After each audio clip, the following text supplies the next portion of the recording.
শরৎচন্দ্রের বাড়ি তো ভেতরে গল্পের পেয়ারা গাছ ছিল, সামনে যে এখন ময়ূর রাখা নিষেধ, তাই ময়ূর রাখা হয় না। নাম ছিল, ওখানে একটা খোলা থাকতো, তখন বাঁশ গাছ পাঁচিল। তো বন্ধুরা, এই হচ্ছে শরৎচন্দ্র চট্টোপাধ্যায়ের মূর্তি। বর্ষাকালে তখন এটা পুরোটাই ডুবে যায়। হাই বন্ধুরা, আমি সুশান, ওয়েলকাম টু মাই চ্যানেল। তো আজকে ব্লগ ভিডিওটা হতে চলেছে শরৎচন্দ্র বাড়িকে নিয়ে। শরৎচন্দ্র বাড়িতে আমরা যাব, ওখানে গিয়ে কিছু অজানা তথ্য আমাদেরকে এই ভিডিওর মাধ্যমে তুলে ধরবো। চলুন ভিডিওটা শেষ পর্যন্ত দেখবেন।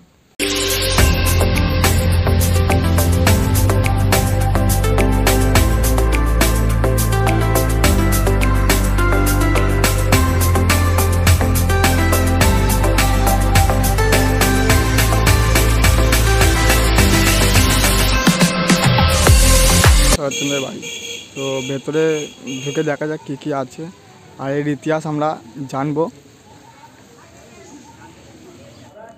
হ্যাঁ বন্ধুরা, আমি সুশান, ওয়েলকাম টু মাই চ্যানেল। তো আজ আমি আসছি দেউলটি শরৎচন্দ্র চট্টোপাধ্যায়ের বাড়ি। এই বাড়ির কী কাহিনী আছে, কী ইতিহাস, এই বাড়ির ইতিহাস আমরা এই ভিডিওর মাধ্যমে তুলে ধরবো। আর আমরা কি ইতিহাস জানাবো, যতটা আমরা পারবো চেষ্টা করব। এই যে শরৎচন্দ্র চট্টোপাধ্যায়ের বাড়ি, ভিডিওটা শেষ পর্যন্ত দেখবেন। তো শরৎচন্দ্রের বাড়ি দেখতে পাচ্ছেন।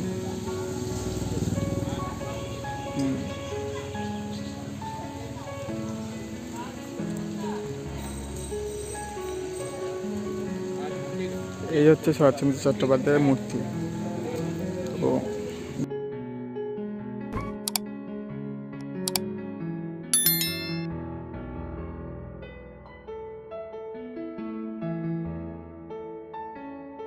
আর বন্ধুরা, আমি সুশান্ত। তো আমার সামনে আছেন যে দাদু আছেন, দাদু এখানে থাকতেন 50 বছর আছে। দাদু কিছু বলবেন ভিডিওর মাধ্যমে?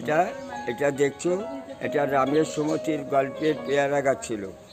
সামনে যে পুকুরটা দেখছেন, এই পুকুরে দুটো মাছ ছিল, কার্তিক আর গণেশ।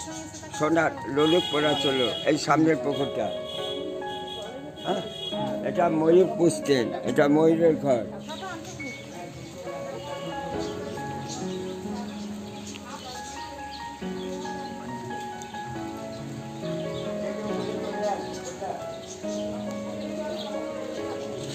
আমরা এখন বাড়ির মধ্যে প্রবেশ করছি।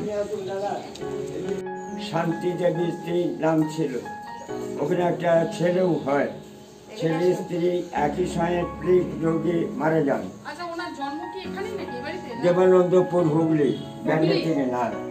হুগলি কোথায়? যেতে হয়। আর শেষ 12টা বছর 26 থেকে 38 হোটেলে কিছু পেয়ে গেলে। এখান থেকে 5 মিনিট দূরে, এটা শুনুন, 5 মিনিট দূরে ওনার বর্তি শ্বশুর বাড়ি ছিল অনিলা দেবী।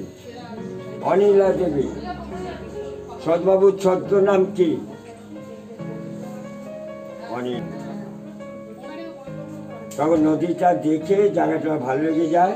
1923 সালে জায়গাটা কিনেন, 25-এ বাড়িটাকে তৈরি করেন, আর 26 থেকে 38 অবধি ছিলেন। এখানে বসে লিখতেন। সোজা জানলাটা দেখছো, এই জানলাটা খোলা থাকতো, তখন বাঁশ গাছ পাঁচিলটা ছিল না। রূপনারায়ণ নদীটা দেখে লিখতেন। এটা দেখো, ওনার জুতো আছে, লক্ষ্য রাখুন, ওটা ছবি তুলুন। ওটা ওনার লাঠি। নিচে যে ছবিটা আছে, এটা ওনার দ্বিতীয় পক্ষের স্ত্রী মৃত্যু ছবি। নাম ছিল হিরণময়ী দেবী। ওনার মৃত্যুর পরে 23 বছর পরে মারা যান। এখানে 26 থেকে 38 অবধি ছিলেন। লেখাটা তুলুন, ওটা পেয়ে যাবেন। তুলে নেন, দেখি। এটা বসার ঘর, বৈঠক। এটা বসার ঘর, বৈঠকখানা। এখানে নেতাজি সুভাষচন্দ্র বসু দুবার এসেছিলেন, রাসবিহারী বসু, বাঘা যতীন, সব নদীপথে রাতে হারকিন লণ্ঠন জেলে মিটিং করতেন। ওটা দেখো, ওনার ব্যবহৃত বই। ওটা গড়গড়া তামাক খেতেন। ওটা ভাল সেট রেডিও। ওটা 100 বছর আগের ঘড়ি। একদিন দম দিলে 7 দিন চলবে। এটা বুকসেল বই রাখতেন, এটা রেডিও, এটা ওনার গড়গড়া, এটা হচ্ছে নাতি নাত বইয়ের ছবি, এটা রামের সুমতি গল্পের পেয়ারা গাছ ছিল, এটা 2014 ডিবিসির জল ছাড়লো, গাছটা মারা গেল। সামনে যে পুকুরটা দেখছি এই পুকুরে দুটো মাছ পুষেছিলেন, কার্তিক আর গণেশ নাম দিয়েছিলেন। সোনার লোলক পড়েছিলেন, যখন খেতে ডাকতেন কার্তিককে ডাকলে কার্তিক আসতো খেতে, কার্তিক নেমে গেল। আবার গণেশকে যখন ডাকতেন গণেশ আসতো। কন্যা পুজো করেছিলেন 3 বছর, এটা ঠাকুর দালান। চলো। কংগ্রেসের প্রেসিডেন্ট ছিলেন তখনকার দিনে, জাতীয় কংগ্রেসের সিম্বল হচ্ছে চারটা দেখুন, ওই যে ইজি চেয়ারটা রয়েছে, উনি বসে চিকিৎসা করতেন, গরিব দুঃখীদের বিনা পয়সায় চিকিৎসার ঘর। এদিকে দেখো আছে, এখন ময়ূর রাখা নিষেধ, তাই ময়ূর রাখা হয় না। ঠাকুর রয়েছে দেখুন, রাধা দেখুন, চিত্তরঞ্জন দাস যখন দেশের উদ্দেশ্যে অ্যারেস্ট হয়ে গেছিল ওনাকে দিয়ে গেছিলেন, সেই ঠাকুর আজও নিত্য পুজো হয়, চিত্তরঞ্জন দাসের বাড়ির ঠাকুর।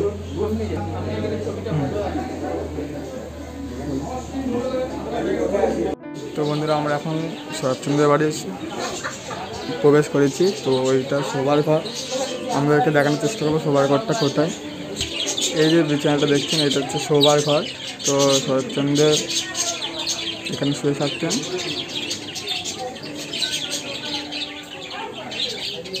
এটা 2 ভাই আর দ্বিতীয় পক্ষের স্ত্রী হিরণময়ী দেবী স্মৃতিসৌধ।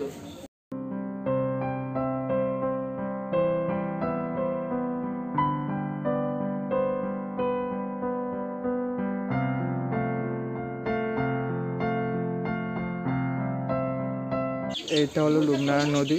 তো আপনাদেরকে দেখাতে পাচ্ছি, হালকা করে দেখুন। এটা রূপনারায়ণ নদী আছে, এই নদীটা বয়ে গেছে শরৎচন্দ্র বাড়ির অপোজিটে নদীটা পড়বে। তো ফাইনালি আমরা এখান থেকে রূপনারায়ণ নদী দেখতে পাচ্ছি।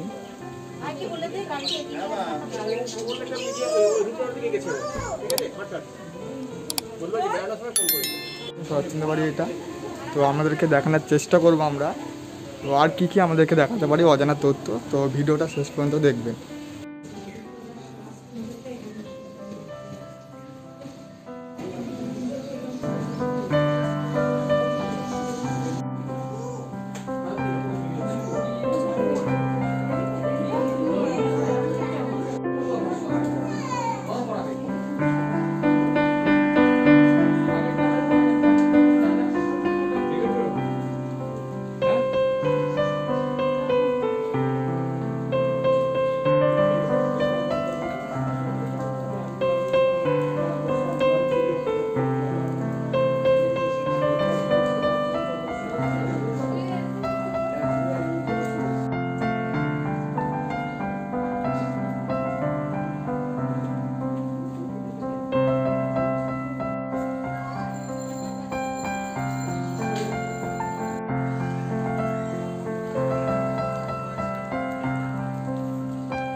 আপনার কি জানেন 305 দিন ছুটি।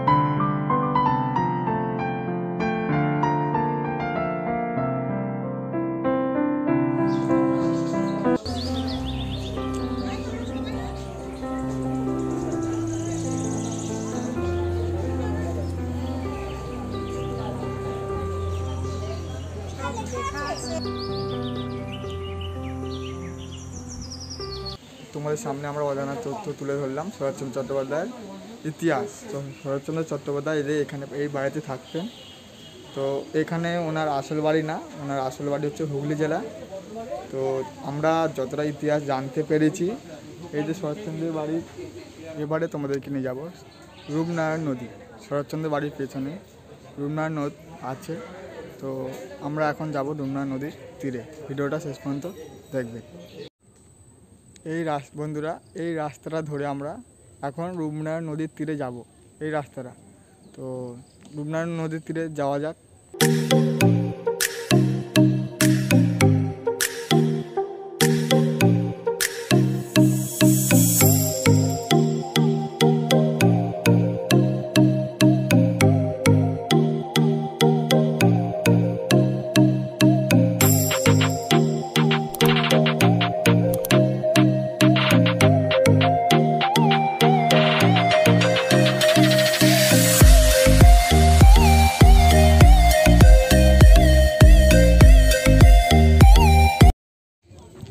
ফাইনালি আমরা রূপনারায়ণ নদীর তীরে পৌঁছে গেছি।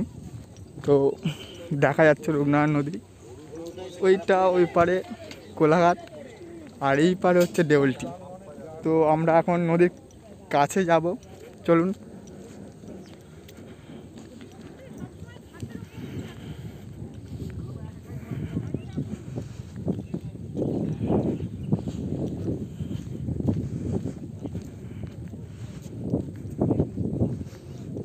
এই হচ্ছে রূপনারায়ণ নদী।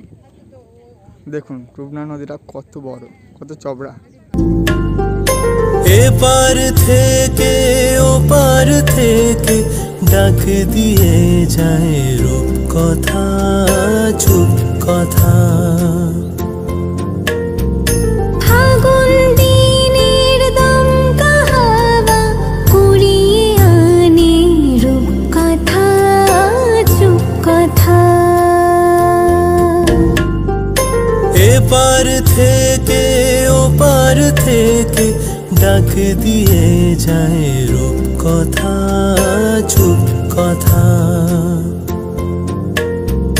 ফাগুন দিনের দমকা হাওয়া কুড়িয়ে আনে রূপ কথা, চুপ কথা। দাদুকে এখানে পেয়েছি। তো দাদু রূপনারায়ণ নদীর অজানা তথ্য আমাদেরকে বলবে। দাদু এখানে কত বছর ধরে আছেন? বা না দাদু এখানেই বাড়ি? আমার এইখানেই বাড়ি। আমি এখন পাঁচতাস হাই স্কুলের কাছে বাড়ি করেছি। এখন আমার ওইখানে জমি জায়গা ছিল, সব নদীতে চলে গেছে। এখানে কি প্রতি বছর নদীতে কি ডুবে যায়? হ্যাঁ, যখন জোয়ার আসে বর্ষাকালে, তখন এটা পুরোটাই ডুবে যায়। আবার জল নেবে, আবার এইরকম সমানে হয়ে যায়।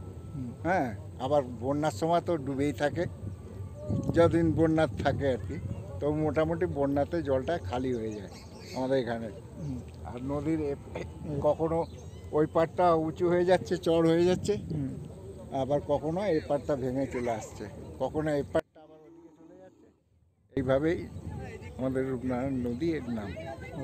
হ্যাঁ, ছোটোবেলায় দেখেছি আমাদের ওই যে বাগানগুলো দেখা যাচ্ছে, বাগানগুলো দেখতে পাচ্ছেন, হ্যাঁ বাগানগুলো আছে। ওই বাগানের কাছে নদীটা ছিল। তখন আমরা ছোট, 5 বছর তখন বয়স। তখন আমরা ওইখানেই নদীতে চান করতে আসা, কিংবা নদীর ধারে মাছ ধরছে, মাছ নিতে আসা। তো ওখানে শুনেছি নদীটা নাকি ওখানে অনেকটা ওইদিকে ছিল, শরৎচন্দ্রের বাড়ির সামনে ছিল। ওইটাই তো ওই পাশ দিয়েই বেরিয়ে যাচ্ছে, ওই পাশ দিয়ে ওই ধার দিয়ে বেরিয়ে যাচ্ছে, গিয়ে এগুলো নতুন চড় হয়েছে। প্রতি বছর মানে রূপনারায়ণ নদী ফুলে ফেঁপে ওঠে বর্ষাকালে, বৃষ্টির দিনে। তো আবার শীতকালে জল নেমে যায় নিচে। শীতকালে তো জল থাকেই না বললে চলে, মোটামুটি একদম চড়া পড়ে যায় শীতকালে। এত যে চওড়া দেখতে পাচ্ছেন যে এত জল আছে, তো এত জল থাকে না। না, জলটা একটু সামান্য কমে, এতটাই জল থাকে। জল এইরকমই থাকে। দেখে খুব অনেকটা চওড়া নদীটা। নদীটা এটা দেখে মনে হবে এটা গঙ্গা বা গঙ্গা, কিন্তু মাঝখানটা একটা দ্বীপ আছে, দ্বীপ হয়ে যায়। মাঝে মাঝে দুদিক দিয়ে নৌকো টৌকো যায়। হ্যাঁ, দ্বীপ থাকে, মাঝখানটা চরের মতো থাকে। এরম জিনিসটা হয়, কখনো ওদিকে ডিপ থাকে, কখনো এই পাশটা ডিপ থাকে। সব জায়গায় সব এখন ধান চাষ হচ্ছে, তারপরে এই শীতকালে কালী পুজোর পরে সব সবজি চাষ হয়। এখানে ফুল চাষটা ফুল চাষটা করে ওপাশে, ওপাশে। ওই যে আপনার ওই যে টাওয়ারটা দেখছেন, হ্যাঁ, ক্ষীরাই আছে, ক্ষীরাই জায়গার নাম আছে, ক্ষীরাই তো আপনার ওপারে, ওপারে নদীটার ওপারে ক্ষীরাই। ক্ষীরাই নদীতে মানে ওই কর্নারটা দেখতে পাচ্ছেন, ওই যে একবার কর্নারটা, ওই কর্নারটার ওপারটা ক্ষীরাই, আর ওপাশটা বালিচক ক্ষীরাই। ওপাশটা থেকে ওইটা ফুলের চাষ হয়, গাঁদা ফুল, রজনী, যাবতীয় নানা ফুলের রকম। চাষ। হ্যাঁ, পাশের গ্রাম হচ্ছে, ওই দিকটা, হ্যাঁ পাশের গ্রাম হচ্ছে বিরামপুর। ওই যে গ্রামটা দেখতে পাচ্ছেন ওর হ্যাঁ, পাশেই বিরামপুর গ্রাম আছে। বিরামপুর গ্রাম, ওদিকে সব নার্সারি, বড় বড় নার্সারি, মানে ফুল গাছ থেকে আরম্ভ করে ফুল গাছ, নানা রকমের অনেক রকমের গাছ তো ওইদিকে পাবেন। গাছ সব কিছু পাওয়া যায় এদিকটা। আবার এখানে মেলা হয় হ্যাঁ, জানুয়ারি মাসে, 23শে জানুয়ারি থেকে শুরু হয়, 7 দিন মেলা হয়। এখানে শরৎচন্দ্রের মেলা, শরৎ মেলা, শরৎ মেলা কবে হ্যাঁ। থেকে চালু হয়? 22শে জানুয়ারি থেকে শুরু হয়, 7 দিন হয়। এখন 7 দিনের জায়গায় 9 দিন হচ্ছে। কোনো কোনো এক সময় আর কি 2 দিন 1 দিন করে বাড়া থাকে, বেশি কম থাকে। অসংখ্য ধন্যবাদ দাদুকে। দাদু রূপনাথ ধন্যবাদ। নদীর তীরে অনেক ধন্যবাদ। কিছু কাহিনী আমাদেরকে তুলে ধরেছে। ধন্যবাদ আমার ভাইপোকে হ্যাঁ। সামনে পেশ, যতটুকু জানার ততটুকু বললাম। মানে আমরা অনেক দূর থেকে আসছি তো জানি না রূপনাথ নদীর অজানা কাহিনী, তো দাদু অজানা কাহিনী আমাদেরকে তুলে ধরেছেন। তো দাদুকে অসংখ্য ধন্যবাদ। দাদু ভালো থাক। গ্রাম ছাড়া ওই রাঙা মাটির পথ আমার মন ভুলায় রে। গ্রাম ছাড়া ওই রাঙা মাটির পথ আমার মন ভুলায় রে। ওরে কার পানে মন হাত বাড়িয়ে, কার পানে মন হাত বাড়িয়ে লুটিয়ে যায় ধুলায় রে, আমার মন ভুলায় রে। ভিডিওটি ভালো লাগলে লাইক, কমেন্ট, সাবস্ক্রাইব করতে ভুলবেন না।